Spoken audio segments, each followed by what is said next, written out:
বর্ণর পছন্দের chicken nuggets ভাজা হচ্ছে, সে তো ভীষণ খুশি। জানি না বাচ্চারা খেতে এগুলো এত পছন্দ করে কেন। তো বাহিরে প্রচুর বৃষ্টি হচ্ছে, এরকম বৃষ্টির মাঝে কিন্তু ভাজা পোড়া জিনিসগুলো খেতে অনেক মজা লাগে। তো দেখুন আজকে সকাল থেকে এখনও অবধি কিছুতেই বৃষ্টি থামছে না। সেই আমি ঘুমের থাকায় বলতে সকাল থেকে বৃষ্টির আওয়াজ শুনতেছি।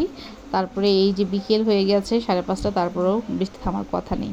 তো যাই হোক, বৃষ্টির ভিতরে কিন্তু হচ্ছে পেঁয়াজু, চিকেন নাগেটস, যে কোনো মুচমোচা খাবারগুলো খেতে ভালো লাগে।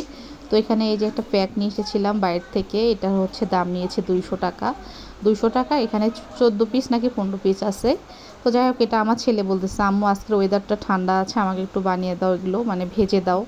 তো এই যে তেল গরম করে তাকে একটু ব্রাউন করে ভেজে দেবো।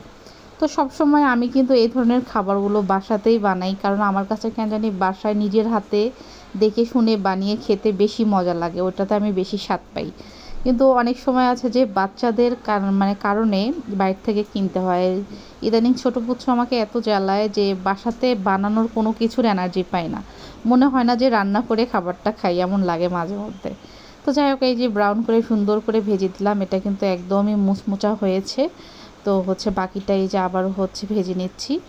এক প্যাকেটে খুব বেশি থাকে না, আমার বর্ণর কাছে এগুলো এক প্যাকেট একবারে শেষ হয়ে যাবে। তো এই যে দেখুন অনেক সুন্দর হয়েছে। তো গরম গরম সস দিয়ে খেতে কিন্তু অসাধারণ। বাকিটাও হচ্ছে আমি ভেজে নেব। তো বাকিটা একটু, এই যে বর্ণ দেখুন কালার বেশি করে ফেলছে, ওকে দিয়ে একটু এদিকে চলে এসেছিলাম।